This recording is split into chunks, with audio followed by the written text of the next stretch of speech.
चले दो कोनो देखत नहीं खींच न यही बेरा तो टाइमे मिलेला रोज रोज तो यही बेरा जाइना लेकिन कोनो कोनो भेटा जाए तो बड़ी दिक्कत न हो जाला और कोई से कहले थोड़ी ना बटा ऐसा बात ना तो कुल जाके गांव भर में हाला ना कर दी सो कोई नहीं खिलौखत। अब तक ले कोई आया नहीं, बहुत लेट हो गया। रोज दोपहर में तो 2, 4, 5 चिल्लाई ना जाती थी। आज पता नहीं सबके दिमाग में क्या चल रहा है। अब जो वो हो चिल्लाइनिया बिया जौन कुछ हमरा से अलग हट के सीखल चाहती या वो कहाँ रह गई भाई।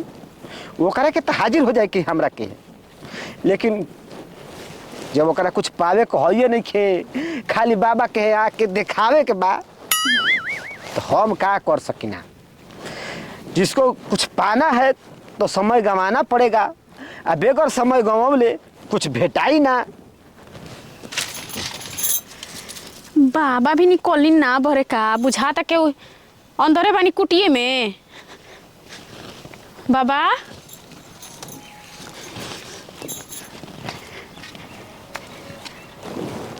प्रणाम गुरुदेव। खुश रह।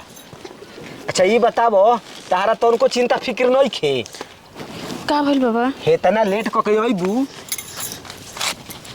और ये तो देखो उनका पड़ेला घरों न और कोई के पता चल जाए तो बवाल ना हो जाई। तब बढ़िया से अइलू न देखता के बढ़िया से देखता के नहीं हो सब आगे पीछे सब ओरी। देखो ये बात के केहू जाने मत पावे, जन लू जान जाई तो बूझ ल के पूरा काम गड़बड़ा जाई। वो तो बात सही बाबा। ये ऐसा बात है हमारे और तुम्हारे बीच में रहना चाहिए, तीसरे के पास नहीं पहुंचना चाहिए। ठीक है बाबा। एक बार हमनी के जब सफलता पा जाए जी तो बूझ लो बहुत कुछ हो सकता है। चिलाइन तो जब सफलता पाइए जाए जी बाबा पूरा गांव तो पूरा सब कोई जान जी ना तुम्हारे अंगुली पर नाचने लगेगा। तुम जिसको चाहोगी अपने बस में करोगी। रघु बस में हो जाए बाबा। हम मजाक कर रहे हम ही जकरा के शिक्षा देतनी अब चराई हमरे पकड़ी तो बुझा तक ए बचिया तू अबे ले जा ना बाबा ना ना ना कहीं वाला हाल मत हो जा। शंकर भगवान वाला और भस्मासुर वाला। शंकर भगवान बर्दाश्त हम भस्मासुर के कि जा जकरा पर हाथ धरबो उ जोर के भस्म हो जाई। तो भस्मासुर सोचलस कि रुको दुनिया में कहाँ हर घूमे जाइबो। पहले शंकर भगवान पर टराई करे तो बड़ा पार्वती जी बड़ा सुंदर बाड़ी शंकर जी के जरा दे पार्वती से बियाह कर ले बुझलो ना। तो ऐसा काम तू ना करबू। ना ना ना बाबा बिल्कुल ना। कैसन खतन हमार गुरु बनी बाबा गुरु बनी। अब गुरु कैसन कोई कुछ करेला। हाँ तो बहुत विश्वास के साथ तारा के अपन विद्या दे तनी आ विद्या के जब पढ़ ना तो बुझ लो बाबा पर कब टराई मत करी हो ना बाबा आपके ऊपर ट्राई ना करम दूसरा के ऊपर तो कर सकी ना। ई ना कि गुरु देहलो ज्ञान आ गुरुए के मान सम्मान पर ठेस पहुंचैबू तो बुझ लो कि गुरु के तक काम खत्म न हो जाई। तनी मनी जवन हम कहीं ना घरे जाके करू ना। हाँ पूरा मन लगा के करीला प्रभाव पड़ला ना तनी मनी। हाँ बाबा पहले से तो बहुते प्रभाव आ गइल बा। आ गइल बा ना। टेंशन चिंता मतलब ध्यान लगा के और जब तू लीन हो जेबू ना तो कोनो काम बड़ ना होला। लागेला पहले कि पहाड़ बा बड़ा एकरा में भार बा, लेकिन करत करत आदत पड़ जाला। जब आदत बन गई नो तो सारा काम आसान हो जाई। दुनिया बड़ ना हो, दुनिया तो हतवे गो हो, लेकिन आदमी के सोच बहुत बड़ बा। अब एगो तारा के बात बताती जेकरा भी हाथ ना पैसा बा वो तो पूरा दुनिया में घूम सकेला। हाँ बाबा तो घूम ओकरा खातिर दुनिया बड़ नहीं खे, दुनिया छोट बा। आ जेकरा भी 1 रुपया हो ये नहीं खे ओकरा का एजा ले आ कोचस जाइल पहाड़ बा।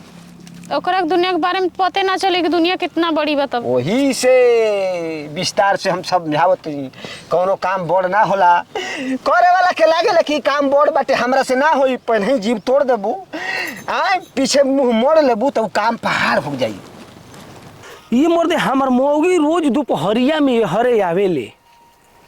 रुको एह बेरा ओकरा के देखो तनी कहाँ बिया। चले दे आगे। हिने नइखे न मड़ैया में। ई मोदे कैसन तो आवाज सुनाता खुरु खुरु हैं। लागता कि कुछ गड़बड़ घोटाला नइखे न। बच्ची ओ दादा इतना दिन के तो सब कुछ जान गेल बाड़ू। अब 6 दिन से 7वां दिन में जाए वाला बाड़ू। बस हाँ अब बाबा। समझ गई जरूर कुछ ना कुछ गड़बड़ घोटाला बा। अब तो चल के देखो 7वां दिन 7 गो नींबू ठीक बा समझ गेलू। बाबा। हाँ हाँ 7 गो सुई। 7 गो ओही में गोब के। पहले सुन। अच्छा ठीक बा। 7 गो ढकनी। ढका निकाला बाबा। दियरी होला माटी के अच्छा दीपक। दिया दिया। हाँ बुझलू। हाँ और बाबा। अब तो आगे कुल मल जनते बाड़ू के कपड़ा वपड़ा पूरा खोल देवे के बा। हाँ खोल के नंगा पुंगा हो जाई के बा। हम समझता नहीं ए के हबो के हवा पहले हेने आओ। ए! हेने आओ पहले। हाथ छोड़। ढोंगी साधु हाथ छोड़। हाँ छोड़ी। बहुत बड़ा ज्ञानी बड़न। पहले हेने आओ। ए बाहर निकाल। तू के हवे? तमीज से बोलो ए बाबा। ठीक ना। अंगूरी नीचे क के बात कर। ए अंगूरी नीचे करके बात कर तनी। आदमी नियर बाहर आ जा। न तई ना समझो कि तू बाबा हवा कि ढाबा हवा। बहुत 2 बड़ा मिनट ज्ञानी में- बड़न को तनी 2 कुछ मत मिनट में लगावो। कुकुर बना दे लगवा पूंछ हिलावे। ए दादा अरे कुकुर गाओ बन के का गाओ होई? लागब दौड़ावे त हाथ जेबा जीभ निकाल देबो। बुझल? ए कुकुर तो तू बड़ा हमरा मेहरारू के पीछे पीछे दौड़ा बता हैं। तार मरद ह। कहाँ करे जाइल बड़ी चल हेने बाहर निकाल। के बाबा तनी आओ आओ ए बार ए अभी मत करो न त सी कह दे तुरंत। हाथ छोड़ के बात करो। तुम हमारे चेलाइन का पति हो इसलिए तुम्हारा इज्जत करते हैं। अच्छा नहीं तो 2 मिनट में बेइज्जत कर देंगे। तुम्हारा पैंट कुर्ता खुल के नीचे गिर जाएगा। ए बाबा देखो नंगा पुंगा करके विदा करेंगे यहाँ से। पूरा गांव घर में बेइज्जती होगा। ए बाबा देखो हाथ जोड़ते तो हमारा मेहरारू के काहे फंसौले बड़ा ये कोई हमार मेहरारू भी है। दरअसल बात ये है बच्चा, हम तुम्हारा मेहरारू के फंसौले ना बानी। अपने से फंस गइल बिया। अरे फांसी नहीं है यार।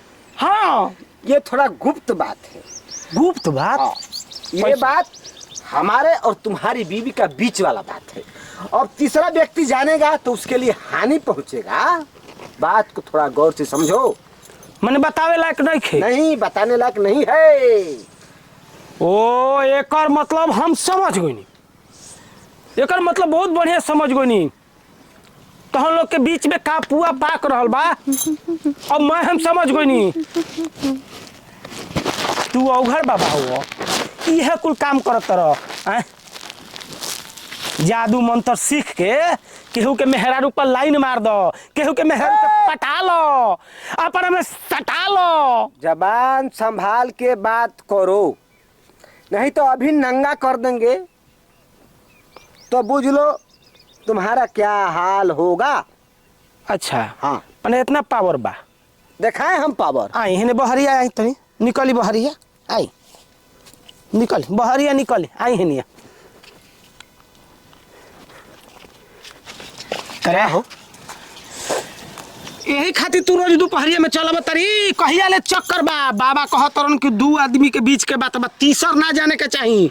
एकर मतलब कौन गुल खिलता है। ए भगवान कैसन तू बोला था। गुरुदेव माफ कर माफ कर माफ कर। ए गुरुदेव हमरा ना मालूम रहे कि बीचे में जौन बात उनकी खलल पड़े वाला बात। तू तो कहत रहलू कि बाबा कौनो बाधा ना आई कौनो तकलीफ ना हुई। रहुआ टेंशन मत ली, हम एकदम फ्री बनी अपना तरफ से। ये फ्री बनू। अरे बाबा तो हमरा के का पता है कि पीछे पीछे आवत रहन हमरा। रे हम ना जानत रहन कि पीछे पीछे आवत रहो। हईसन कुल ढोंगी बाबा के पीछे ना पड़नी ठीक ना। ए बार कुछ बार टोना ढोंगी टमानी- कहता हमार माथा जिस दिन सटक जाएगा ए, ढोंगी ढोंगी मत तो कहो बुझ लो इसके लिए गड़बड़ हो जाएगा। ना बाबा ना बाबा टोना टमानी बाबा कर दी न तो जीवन भर पीछे पीछे घूमत रह जेबू आ पति से हाथ धोवे के पड़ जाई। तहार पति बा तब तक एकरा के छोड़ले बानी। यदि तहार पति ना होई और दूसर ससुराया के हमरा के एन तेन बोले होई तो बुझ ल कि ओके गदहा बना के ओकर पर बैठ के पूरा ओ जी कबे अपन मंठ घूमती। कोई ना लगा अच्छा उतना पावर हो गइल बा तारा में। तोरा का वाह रे बाबा यही बात पर तनी हमरा के गाधा बना के देखावा तो अगर गाधा ना बननी तो मार मार के तोहरा ए के बाबा गाधा जाय बना दिन दी। नादान बड़न बाबा क्षमा कर दे हम गलती जानो तो न बात के हम माफी मांगते हैं उनकर तरफ से बना दे माफी गदहा तो मांगी, फिर पीछे आदमी ना कबो बनाई। तू ना मत बाबा, बनी जाए हो, दी हम गधे रहो कम से कम हमार मेहरारू हमरा पे ईंटा तो रोज ढोई ना। ए बाबा रउआ ज्ञानी बनी ना इतना दान बड़न नो धावेलक बटले बड़ा ससुर एकरा से आगे तार जानकारी होये नहीं खे। सुने है ने आबो जब आई गइलो आ सब कुछ जानिए गइलो तो इहो जान जा कि का बात रहल हो का बात रहल ह ई काहे हमरा के आवत रहली काहे आवत रहली बिना हाँ। कोनो मतलब के थोड़ी के हुआ नहीं मतलब रहल हो इनकर मतलब रहल हमरा से ना हमार थोड़े मतलब रहल इनकरा से। ई का तो रे? बड़ा चिरौरी कैली ही विनती कैली तब हम राजी होखनी वो बात के लेके। अच्छा हाँ कौन बात रहल ह बात ई रहल कि बच्चा देखो अब का कहल जा कुछ कहात नहीं खे लेकिन बिना कहले ई मामला के निदानो ना होई। अच्छा है ने अब बता दी हां बाबा तब बताई दो अगर असली बाबा हो तो बताई दो। ए, हमको नकली समझता है हम असली बाबा है। बात ही है ना कि हमरा के आवत रही तंत्र विद्या सीखे ताकि तंत्र विद्या सीख जाइए ना तब पूरा गांव घर वालों के अपना मुट्ठी में अच्छा अपना मर्दों के मुट्ठी में। ए बाबा तो भड़ा रउआ इहे चाहत रहनी हाँ कि हमार मेहरारू हमारा के कॉल ले वो मुट्ठी में आ गोल गोल घुमावत चले कुकुर नियर पीछे पीछे दौड़ावत चले ना। ना जी रोज स्वामी बनी हमार मने नवरात्र में तू इहे कुल काम करत तारी रे हैं ये कुल सीखल जाला।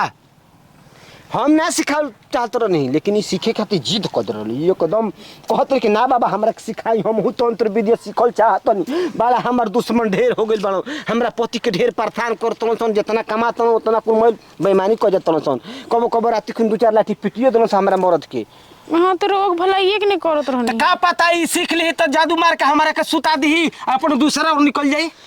ना ना स्वामी ऐसा हम ना कर सकीला अरे वाह रे स्वामी बो वाह वाह बात तू ऐसा फेंकत रहू कि कितना बढ़िया भोला भाला मासूम मेहरारू बारू तोरी माई के मेहरारू मुआ दे चाप के नटैया ऐसा कुछ सहूर मत सीख। ए हो गइल नु तू लोग जाइए सब भागो तारा लका ढेर चला चलाई नहीं जा हटो।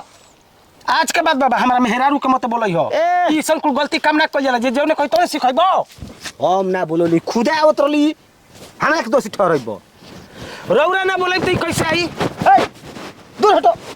ए का करतै रे कुछ ना बाबा आज के बाद आ गइलू आई ढोंगी साधु के फेरा में पड़ल तो मुआ दे तोरा के चाप के चल घर चल तोरी दादी के घर चल। बाबा गोल लगा दनी जाओ चल तुम्हारा कभी कल्याण नहीं होगा अरे बाबा ऐसा तुम जिंदगी भर परेशान रहोगी।